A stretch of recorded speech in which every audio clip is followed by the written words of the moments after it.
جو اس تشدد کو روک سکتے تھے۔ رپورٹ میں بتایا گیا ہے کہ تقریباً 50,000 لوگ، خاص طور پر عیسائی، آج بھی پناہ گزین کیمپوں میں رہتے ہیں۔ عیسائی کمیونٹی بے روزگار 84 روپے یومیہ حکومتی وظیفے پر گزارا کر رہے ہیں۔ عیسائی کمیونٹی اپنے لیے نیم خود مختار علاقے کا مطالبہ کرتی ہے۔ منی پور میں دوستوں سیکیورٹی کے نام پر جا بجا چیک پوسٹوں نے زندگی کو جہنم بنا دیا ہے۔ عیسائی قبائل کو عدالتوں سے بھی انصاف نہیں مل رہا۔ رپورٹ میں یہ بھی بتایا گیا ہے کہ منی پور بحران بھارت کو مزید عدم و استحکام کی طرف دھکیل رہا ہے۔ بی جے پی کی بد انتظامی منی پور میں نسلی تقسیم کو مزید گہرا کر رہی ہے۔ منی پور میں پرانی آزادی پسند تحریکوں کے دوبارہ ابھرنے کا بھی خطرہ پیدا ہو چکا ہے۔ امریکی فوج نے وینزویلا پر دباؤ کی مہم کے تحت پابندیوں کی زد میں آنے والے بحری جہازوں کے خلاف کارروائی کرتے ہوئے ایک آئل ٹینکر پر قبضہ کر لیا۔ امریکی فوج کے کمانڈر کا کہنا ہے کہ اس کی فورسز نے اولینا نامی آئل ٹینکر کو تحویل میں لیا ہے۔ امریکی فوج نے دوستوں یہ واضح نہیں کیا کہ ٹینکر کو کس بنیاد پر نشانہ بنایا گیا یا مبینہ خلاف ورزیوں کی مزید تفصیلات کیا ہیں۔ اولینا ٹینکر پر روسی تیل کی نقل و حمل کے باعث 200 پابندیاں عائد کی گئی تھیں۔ یہ کارروائی اس واقعے کے 2 روز بعد سامنے آئی ہے جب امریکی فورسز نے 2 آئل ٹینکروں پر قبضہ کیا تھا۔ ان میں روسی پرچم بردار آئل ٹینکر بھی شامل تھا جو پہلے بیلا 1 کے نام سے جانا جاتا تھا۔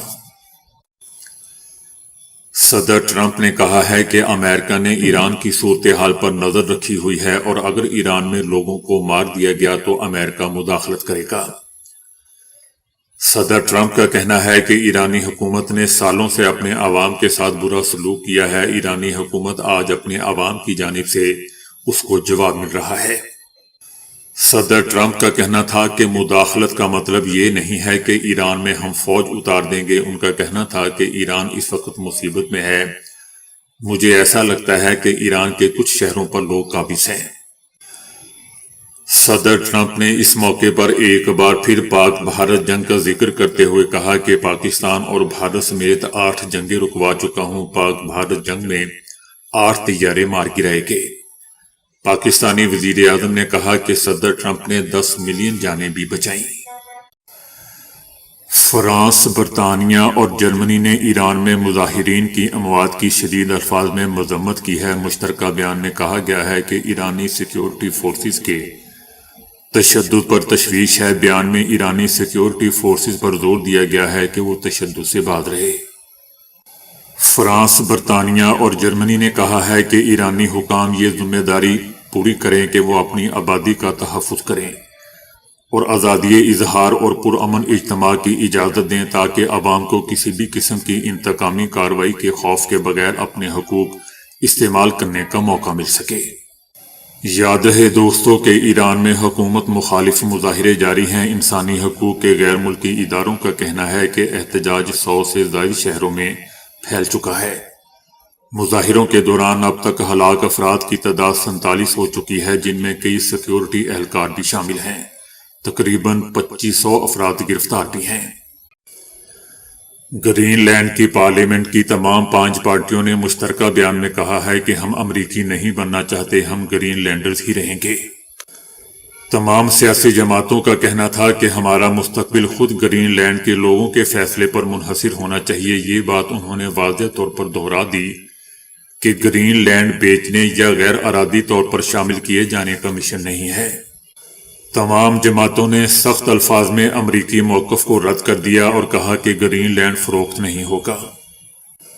گرین لینڈ کے لوگوں اور سیاسی نمائندوں نے دوستوں صدر ٹرمپ کے رویے کو تضحیک اور دھمکی آمیز قرار دیا ہے، خاص طور پر جب صدر ٹرمپ کی جانب سے گرین لینڈ کی حیثیت کو بزور طاقت تبدیل کرنے کی بات کی گئی۔ ایران نے کہا ہے کہ امریکہ اسرائیل کے ساتھ مل کر ایران میں اشتعال اور تشدد کی حوصلہ افزائی کر رہا ہے، اس کو ہوا دے رہا ہے۔ ایران نے ملک میں عدم و استحکام پھیلانے کے امریکی اقدامات اس کے منصوبے کو مسترد کر دیا۔ ایران نے اس حوالے سے اقوام متحدہ کی سلامتی کونسل کو خط لکھا ہے، جس میں امریکی اقدامات کو اقوام متحدہ کے چارٹر اور عالمی قوانین کی صریحاً خلاف ورزی قرار دیا ہے۔ ایران کا یہ بھی کہنا ہے کہ امریکہ اسرائیل کے ساتھ مل کر اشتعال اور تشدد کی حوصلہ افزائی کر رہا ہے۔ امریکی اقدامات غیر قانونی اور غیر ذمہ دارانہ ہیں اور امریکہ کی پالیسیاں عالمی امن اور بین الاقوامی قوانین کے لیے خطرہ ہیں۔ ایران کے سابق بادشاہ کے جلا وطن بیٹے رضا پہلوی نے جمعے کے روز امریکی صدر ٹرمپ سے اپیل کی ہے کہ وہ ایران میں جاری احتجاج کے تناظر میں فوری مداخلت کریں۔ امریکہ میں مقیم رضا پہلوی نے یہ واضح نہیں کیا کہ وہ کس نوعیت کی مداخلت چاہتے ہیں، تاہم انہوں نے ملک بھر میں انٹرنیٹ کی بندش اور مظاہرین کے خلاف طاقت کے استعمال کے خدشے کی طرف اشارہ کیا۔ ایران کے کئی شہروں میں حکومت کے خلاف رات گئے سڑکوں پر مارچ کیا گیا۔ احتجاجی مظاہروں کے دوران اب تک ایران کے کئی شہروں میں حکومت کے خلاف سڑکوں پر مارچ کیا گیا۔ احتجاجی مظاہروں کے دوران اب تک مرنے والے لوگوں کی تعداد 47 ہو چکی ہے، جن میں کئی سیکیورٹی اہلکار بھی شامل ہیں۔ ایران میں انٹرنیٹ سروس ایک بار پھر بند کر دی گئی ہے، جبکہ ترکیہ نے استنبول سے تہران جانے والی تمام پروازیں بھی منسوخ کر دی ہیں۔ افغان مبصرین نے طالبان رجیم کے لیے 2025 عالمی تنہائی اور سفارتی ناکامیوں کا 200 سال قرار دے دیا۔ ان کا کہنا تھا کہ افغان طالبان رجیم نے نہ صرف اپنے اتحادی بلکہ اپنی ساکھ اور بین الاقوامی جواز بھی کھو دیا۔ ان کا یہ بھی کہنا تھا کہ بھارت سے دوستی کے شوق نے ہمسایہ ممالک پاکستان، ازبکستان، تاجکستان اور ترکمانستان اور ایران سے کشیدگی میں بھی اضافہ ہوا، جبکہ بین الاقوامی فوجداری عدالت نے انسانیت کے خلاف جرائم پر سینئر طالبان کمانڈرز کے وارنٹ گرفتاری بھی جاری کیے۔ افغان مبصرین کا کہنا ہے کہ افغان طالبان رجیم اپنے اقتدار کو طول دینے کے لیے بے بنیاد دعووں سے دنیا کو گمراہ نہیں کر سکتی۔ ترکیہ پاکستان اور سعودی عرب کے درمیان موجود باہمی دفاعی معاہدے میں شمولیت کا خواہش مند ہے، جس سے مشرق وسطیٰ اور اس سے آگے ایک نیا سیکیورٹی اتحاد وجود میں آ رہا ہے اور طاقت کے توازن میں تبدیلی آ رہی ہے۔ ان تینوں کے درمیان مذاکرات ایک اعلیٰ مرحلے پر پہنچ چکے ہیں اور معاہدہ ہونے کے بالکل قریب ہے۔ جیسا کہ ہم جانتے ہیں کہ پاکستان اور سعودی عربیہ دونوں ممالک کسی ایک حملے کو دونوں کے خلاف جارحیت تصور کیا جائے گا کے معاہدے پر دستخط کر چکے ہیں۔ انٹرنیشنل میڈیا بلومبرگ کا بھی کہنا ہے کہ اس اتحاد کی توسیع منطقی ہے، کیونکہ جنوبی ایشیا، مشرق وسطیٰ اور حتیٰ کہ افریقہ میں ترکیہ کے مفادات سعودی عربیہ اور پاکستان سے ہم آہنگ ہیں۔ ترکیہ اس معاہدے کو سیکیورٹی اور دفاعی صلاحیت مضبوط بنانے کے ایک ذریعے کے طور پر دیکھ رہا ہے، خاص طور پر ایسے وقت میں جب امریکہ کی قابل اعتماد حیثیت اور صدر ٹرمپ کے نیٹو سے وابستگی پر سوالات اٹھائے جا رہے ہیں۔ حالانکہ امریکہ کے تینوں ممالک سے مضبوط عسکری تعلقات بھی ہیں۔ اس اتحاد میں سعودی عربیہ کی مالی طاقت، پاکستان کی جوہری صلاحیت، بیلسٹک میزائل اور افرادی قوت، جبکہ ترکیہ کا عسکری تجربہ اور ترقی یافتہ دفاعی صنعت شامل ہے۔ بلومبرگ کا کہنا ہے کہ جب امریکہ خطے میں اپنے اور اسرائیل کے مفادات کو ترجیح دے رہا ہے تو بدلتی صورتحال اور علاقائی تنازعات کے اثرات ممالک کو نئے اتحاد اور سیکیورٹی میکانزم بنانے پر مجبور کر رہے ہیں۔ انٹرنیشنل میڈیا بلومبرگ کا یہ بھی کہنا ہے کہ اگر ترکیہ اس اتحاد میں شامل ہوتا ہے تو یہ سعودی عربیہ کے ساتھ تعلقات میں ایک نئے دور کی نشاندہی کرے گا۔ برسوں کی کشیدگی کے بعد دونوں ممالک اقتصادی اور دفاعی تعاون کو فروغ دے رہے ہیں، اور اسی ہفتے ترکی میں پہلا بحری اجلاس بھی منعقد ہوا۔ اور میں یہ بھی بتاتا چلا جاؤں کہ سعودی عربیہ اور ترکی دونوں ایران کے حوالے سے درینہ خدشات رکھتے ہیں اور طاقت کے استعمال کی بجائے سفارتی روابط کو ترجیح دے رہے ہیں۔